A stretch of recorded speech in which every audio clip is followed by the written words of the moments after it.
யாரை நேசிக்கிறான்? அல்லாஹுடைய தூதர் ஸல்லல்லாஹு அலைஹி வஸல்லம் இடத்திலே கேட்கப்பட்டது, அல்லாஹுடைய தூதரே, செயல்களில் அல்லாஹ் நேசிக்கக்கூடிய செயல்கள் எது? இந்த செயலை செய்தால் அல்லாஹ் அதை நேசிப்பான். அல்லாஹுடைய தூதர் சொன்னார்கள், தொழுகையை அதனுடைய நேரத்தில் நிறைவேற்றுதல் முதலாவது. அதை நாம் பார்த்து விட்டோம். அல்லாஹுடைய தூதரே, அதற்கு பிறகு எது? அல்லாஹுடைய தூதர் ஸல்லல்லாஹு அலைஹி வஸல்லம் சொன்னார்கள், இது செயல்களில் அல்லாஹ்விற்கு மிக விருப்பத்திற்குரிய செயல். இந்த செயலை போன்ற செயல் அல்லாஹுடைய தீனில் எதுவும் இல்லை. பிர்ருல் வாலிதைன், பெற்றோர்களிடத்தில் நல்ல முறையில் நன்மையோடு நடந்து கொள்ளுதல். என் சகோதரனை, என் சகோதரியே, இந்த உலக வாழ்வில் உங்களுடைய தாயும் தந்தையும் உங்களோடு இப்போது உயிரோடு வாழ்ந்து கொண்டிருந்தால் அல்லாஹ் உங்களுக்கு அதைவிட பெரிய அருளை இப்போது கொடுக்கவில்லை. உங்களுடைய தாயும் தந்தையும் மரணித்திருந்தால், ஒன்று அவர்கள் உங்கள் மீது பொருத்தத்தோடு மரணித்திருந்தால் இந்த உலகிலும் மறுமையிலும் வெற்றிக்குரியவர்கள் நீங்கள். உங்களுடைய தாயும் தந்தையும் உங்கள் மீது கோபத்தோடு உங்களை பொருந்திக் கொள்ளாத நிலையில் மரணித்திருந்தால் அல்லாஹ்விடத்திலே தௌபாவின் மூலமாக திரும்பிக் கொள்ளுங்கள். நஷ்டவாளிகளாக நீங்கள் வாழ்ந்து கொண்டு இருக்கிறீர்கள். குர்ஆன் சொல்லுகிறது, வகதா ரப்புக அல்லா தஅபுது இல்லா இய்யா. அல்லாஹுவை வணங்குதலுடைய கடமையை அல்லாஹ் மனிதர்களுக்கு கொடுக்கிறான். அதற்கு பிறகு வபில் வாலிதைனி இஹ்சானா, பெற்றோர்களிடத்தில் நல்ல முறையில் நடந்து கொள்ள வேண்டும் என்ற கடமையை அல்லாஹ் கொடுக்கிறான். அவர்களில் ஒருவரோ இருவரோ வயதை அடைந்து விட்டால் ஃபலா தகுல்லஹுமா உஃபின், அவர்களை பார்த்து சீ என்று வெறுக்கத்திற்குரிய வார்த்தை கூட பேசாதீர்கள். வலா தன்ஹர்ஹுமா, அவர்களை வெறுக்காதீர்கள், விரட்டாதீர்கள். வகுல்லஹுமா கௌலன் கரீமா, அவர்களிடத்திலே கண்ணியமோடு பேசுங்கள். வஹ்ஃபித் லஹுமா ஜனாஹ ذுல்லி மினர் ரஹ்மா, அவர்களிடத்திலே அருளின் இரக்கத்தின் ரெக்கைகளை தாழ்த்தி கொள்ளுங்கள். இதைவிட பெற்றோர்களிடத்தில் எப்படி நடந்து கொள்ள வேண்டும் என்று குர்ஆன் எப்படி விவரிக்க முடியும்? அல்லாஹ்விடத்திலே கரமேந்தி பிரார்த்தனை செய்யுங்கள். வகுர் ரப்பிர்ஹம்ஹுமா கமா ரப்பயானி ஸகீரா, யா அல்லாஹ், எங்களை சிறு பிள்ளைகளாக இருந்தபோது எங்களை எப்படி இரக்கத்தோடு அன்போடு பாசத்தோடு பரிவோடு எங்களை பார்த்து கொண்டார்களோ அந்த இரக்கத்தை இந்த நிலையில் அவர்களுக்கு நீ கொடுப்பாயாக என்று அல்லாஹ்விடத்திலே பிரார்த்தனை செய்யுங்கள். குர்ஆனுடைய கணக்கிடாத வசனங்கள்.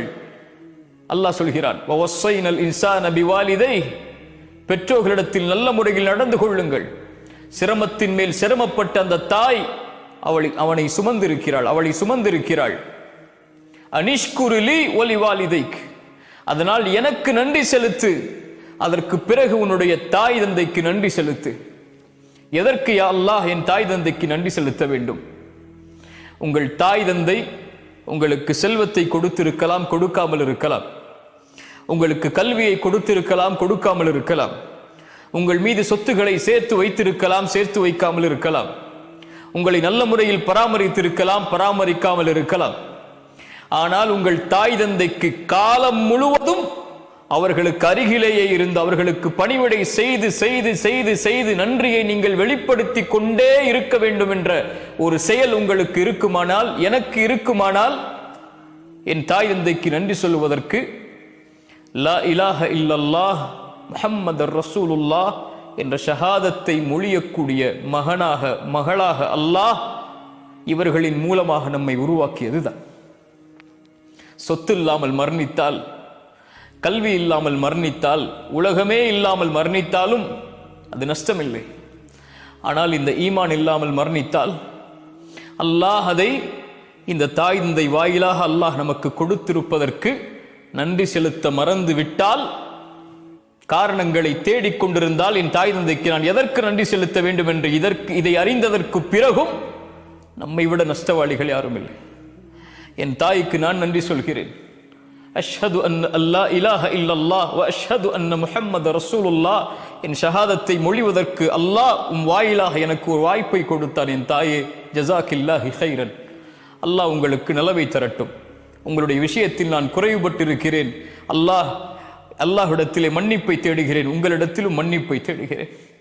என் தாய்க்கு நன்றி, என் தந்தைக்கு நன்றி. அல்லாஹ் இன்னும் குர்ஆனிலே சொல்கிறான், உங்களில் நீங்கள் வாலிபத்தை அடைந்து விட்டால், குறிப்பாக 40 வயதை அடைந்து விட்டால் அல்லாஹ் பெற்றோரிடத்தில் எப்படி நடந்து கொள்ள வேண்டும் என்று சொல்கிறான். 40 வயதை அடைந்தவன், அவனிடத்திலே குடும்பம் இருக்கும், குழந்தைகள் இருக்கும், செல்வம் இருக்கும், தொழில் இருக்கும், அவனுக்கென்று ஒரு சூழல் உருவாகி இருக்கும். இத்துணை நிலையில் நீ மாறி இருந்தாலும் 40 வயதை நீ அடைந்து விட்டாலும் உன் குடும்பம், உன் மனைவி, உன்னுடைய தொழில், உன் செல்வம், உன் குழந்தைகள், இவையெல்லாம் உன்னை மிகைத்து விடக் கூடாது. உன் தாய் தந்தைக்கு நன்றியோடு நடக்க வேண்டும் என்ற காரியத்தில் அல்லாஹ் அந்த வசனத்துடைய ஆரம்பத்தில் சொல்கிறான், பெற்றோர்களிடத்தில் நல்ல முறையில் நடந்து கொள்ளுங்கள். சிரமத்தின் மேல் சிரமப்பட்டு உங்களை சுமந்திருக்கிறாள், சிரமத்திற்கு மேல் சிரமப்பட்டு உங்களை பெற்றெடுத்திருக்கிறாள், தன் வாழ்க்கையே உனக்காக அர்ப்பணித்திருக்கிறாள். அல்லாஹ் அதற்கு பிறகு சொல்கிறான், அவன் துஆ செய்வான் 40 வயதை அடைந்தால், ரப்பி அவ்ஸிஅனி அன் அஷ்குர நிஅமதக அல்லதி அன்அம்த அலைய வ அலா வாலிதைய. யா அல்லாஹ், எனக்கு உதவி செய் உனக்கு நன்றி செலுத்துவதற்கு, என் மீது நீ செய்த அருளுக்காக, என்னுடைய பெற்றோர்கள் மீது செய்த நீ அருளுக்காக, எனக்கு செய்த அருள் இவர்களை எனக்கு கொடுத்தது யா அல்லாஹ், இதற்கு நன்றி செலுத்துவதற்கு எனக்கு உதவி செய்ய அல்லாஹ். நீ பொருந்தக்கூடிய செயலை செய்வதற்கு அல்லாஹ் எதற்கு அதை சொல்கிறான்? பெற்றோர்களின் மூலமாக பொருத்தத்தை தேடி உன் பொருத்தத்தை பெறக்கூடிய செயலை செய்வதற்கு யா அல்லாஹ் எனக்கு உதவி செய். என்னுடைய வாரிசுகளை நல்ல முறையில் ஆக்கிவிடியா அல்லாஹ். நான் என் பெற்றோருக்கு சிறந்த வாரிசு, என் வாரிசும் எனக்கு சிறந்த வாரிசாக இருக்க வேண்டும். அதை மாற்றிவிடு. அதில் தவறளித்திருந்தால் என்னை மன்னித்துக் கொள் யா அல்லாஹ், நான் முஸ்லிம்களில் ஒருவன் என்ற துஆவை செய்யுங்கள் என்று அல்லாஹ் கட்டளையிடுகிறார். இதைவிட எப்படி பெற்றோர்களிடத்தில் நல்ல முறையில் நடந்து கொள்ள வேண்டும் என்பதை விவரிக்க முடியும்? அல்லாஹுடைய தூதர் ஸல்லல்லாஹு அலைஹி வஸல்லமுடைய ஒரு செய்தியை கவனியுங்கள். 3 பேர் ஒரு குகையில் மாட்டுகிறார்கள். ஒவ்வொருவரும் அவர்கள் செய்த நன்மைகளை அல்லாஹ்விடத்திலே முறையிட்டு அதிலிருந்து விடுதலை பெற வேண்டும் என்ற ஆசை கொள்கிறார்கள். முதலாம் அவர் அழைக்கிறார், யா அல்லாஹ், நான் வாழ்நாளில் எதை செய்திருக்கிறோனோ செய்யவில்லையோ எனக்கு தெரியவில்லை. என்னுடைய பெற்றோர்கள் வயதானவர்கள், நானோ ஒரு காட்டிலே விறகை எடுத்து வரக்கூடிய வேலை செய்கிறேன். நான் என் வழக்கம் எப்படி, என்னுடைய உணவை நான் கொண்டு வந்தால் என்னுடைய வீட்டிற்கு என் மனைவியும் குழந்தைகளும் அதை சாப்பிடுவதற்கு முன்னால் என் பெற்றோர்கள் சாப்பிட்டால் தான் அவர்களுக்கு கொடுப்பேன். ஒரு நாள் இரவிலே நான் வருவதற்கு தாமதமாகிறது. என் பெற்றோர்கள் பசியால் உறங்கிவிட்டார்கள். அவர்களுக்காக கொண்டு வந்த உணவை நான் கொண்டு வந்திருக்கிறேன். என் பிள்ளைகளும் என்னுடைய மனைவியும் பசியில், ஆனால் என் பெற்றோர்கள் சாப்பிடாமல் உறங்கிக் கொண்டிருக்கிறார்கள். அவர்களை எழுப்புவதற்கு கூட, அந்த சிரமத்தை கொடுப்பதற்கு கூட எனக்கு மனம் நாடவில்லை. அவர்களுடைய தலையில் அருகிலேயே அமர்ந்திருக்கிறேன். காலை விடியும் வரை அவர்களுக்கு அருகிலேயே அமர்ந்திருந்து அவர்கள் எழுந்து அந்த உணவை சாப்பிட்டதற்கு பிறகுதான் என்னுடைய மனைவிக்கும் என்னுடைய பிள்ளைகளுக்கும் கொடுத்தேன்.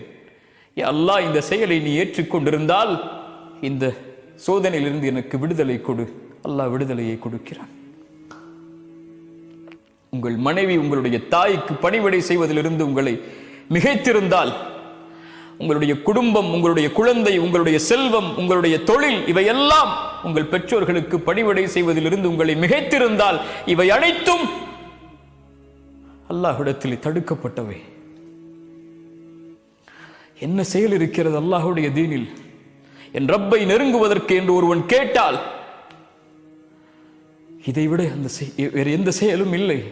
அப்துல்லா இப்னு அப்பாஸ் இடத்தில் ஒரு ஓடி வருகிறார். அப்துல்லா இப்னு அப்பாஸே, ஒரு பெண்ணை திருமணம் செய்ய வேண்டும் என்று ஆசைப்பட்டேன், பெண் பேசினேன், அவளும் ஒத்துக்கொண்டாள். ஆனால் என்னை விட்டு இன்னொருவரை பெண் மணமகனாக ஏற்றுக்கொண்டாள். என்னால் கோபம் தாங்க முடியவில்லை. அந்த பெண்ணை நான் கொலை செய்து விட்டேன். அதற்குரிய தண்டனையை நிறைவேற்றுங்கள். ஆனால் எனக்கு அல்லாஹ்விடத்திலே மன்னிப்பு உண்டா? அப்துல்லா இப்னு அப்பாஸ் கேட்டார்கள், உன்னுடைய தாய் உயிரோடு இருக்கிறார்களா? அவர் கேட்டார், இல்லை, என் தாய் உயிரோடு இல்லை, மரணித்து விட்டார்கள். அப்படி என்றால் அல்லாஹ்விடத்திலே தௌபா செய், அல்லாஹ்விடத்திலே நெருங்குவதற்குரிய காரியங்களை தேடிக்கொள். அங்கிருந்த நபித்தோழர் கேட்டார், தோழரை அப்துல்லா இப்னு அப்பாஸ் அவர்களே, ஏன் அவரிடத்திலே அவருடைய தாயை குறித்து விசாரித்தீர்கள்? அப்துல்லா இப்னு அப்பாஸ் என்ன சொன்னார் தெரியுமா? என் மரணம் வரை என் உள்ளத்தில் எழுதப்பட வேண்டிய வார்த்தை அது. என் தாயுடைய அழைப்பு என்னுடைய உலகத்திலே இருக்கும் வரை எழுதப்பட வேண்டிய வசனம் அது. இன்னிலா அலமு அமலன், நான் எந்த ஒரு செயலையும் அறியவில்லை அல்லாஹ்விடத்திலே நெருங்குவதற்கு தாய்க்கு பணிவிடை செய்வதை தவிர. அல்லாஹு அக்பர். பிர்ருல் வாலிதைன், தாய் தந்தை இடத்தில் நல்ல முறையில் நடந்து கொள்ளுதல் அல்லாஹுடைய நேசத்தை உங்களுக்கு பெற்றுத்தரும். ரசூலுல்லாஹ் சொன்னார்கள், நாசமாகுவான் அவன் யார்? தாய் தந்தை வயதை அடைந்தும் அவர்கள் உயிரோடு இருந்தும் அதன் மூலமாக யார் சொர்க்கம் நுழையவில்லையோ அவன் நாசமாகுவான். தொழுகையாளியாக இருக்கலாம், தஅவாவில் இருக்கலாம், குர்ஆனை ஓத தெரிந்தவராக இருக்கலாம், மனனம் செய்தவராக இருக்கலாம், நீங்கள் கோடிகளில் புரளக்கூடியவராக இருக்கலாம், தொழிலில் நீங்கள் உச்சத்தை தொட்டவராக இருக்கலாம், உலகமெல்லாம் உங்களுக்கு கட்டுப்பட்டு இருக்கலாம். ஆனால் தாய் தந்தையுடைய விஷயத்தில் நீங்கள் குறைவை வைத்திருந்தால் நீங்கள் நஷ்டவாளிகள் தான். இந்த ஒட்டுமொத்த உலக வாழ்க்கையும் உங்களுக்கு நஷ்டம்தான். நாளை மறு உலக வாழ்க்கையும் நஷ்டம்தான். அல்லாவிற்கு பிறகு கவனத்தில் எடுக்க வேண்டிய ஒரு உறவென்றால் உம்முக் உம்முக் உம்முக், உன் தாய் உன் தாய் உன் தாய். அதற்கு பிறகு யார் ரசூலல்லாஹ்? உன் தந்தை. அனிஷ்குரிலி வலிவாலிதைக், பெற்றோர்களிடத்தில் நல்ல முறையில் நடந்து கொள்ளுங்கள். என் சகோதர சகோதரியை எனக்கு நான் சொல்கிறேன், நம்முடைய தாய் தந்தை நமக்கு செய்த அருளை போன்று அல்லாஹுடைய அருளால் வேறு யாரும் இந்த உலகத்தில் நமக்கு எந்த அருளையும் செய்துவிட முடியாது. ஒட்டுமொத்த வாழ்வையும் நமக்காக கொடுத்து நம் நலனை மட்டுமே குறிக்கோளாக கொண்டு வாழக்கூடிய உறவுகள் அது. குறிப்பாக தாய் தன் எதிர்பார்ப்புகளை, தன் ஆசைகளை, தன் எண்ணங்களை, தன் வயதை, தன் வாழ்க்கையை, ஒட்டுமொத்தத்தையும் தன் பெற்றெடுத்த பிள்ளை நலமோடு இருந்தால் போதும் என்று கழிக்கக்கூடிய ஒரே உறவு இந்த உலகத்திலே தாய் மட்டும்தான். அந்த தாயை நோவினை செய்து, அந்த தாய்க்கு சிரமத்தை கொடுத்து, அந்த தாயை தள்ளி வைத்து விட்டு, அந்த தாயை உதறி தள்ளிவிட்டு எந்த ரப்பை வணங்கப் போகிறோம்? அல்லாஹ்விடத்தில் நேசத்துக்குரிய அமல் தாய் தந்தை இடத்தில் நல்ல முறையில் நடந்து கொள்ளுதல். அஸ்ஸலாமு அலைக்கும் வரஹ்மத்துல்லாஹி வபரகாத்துஹு.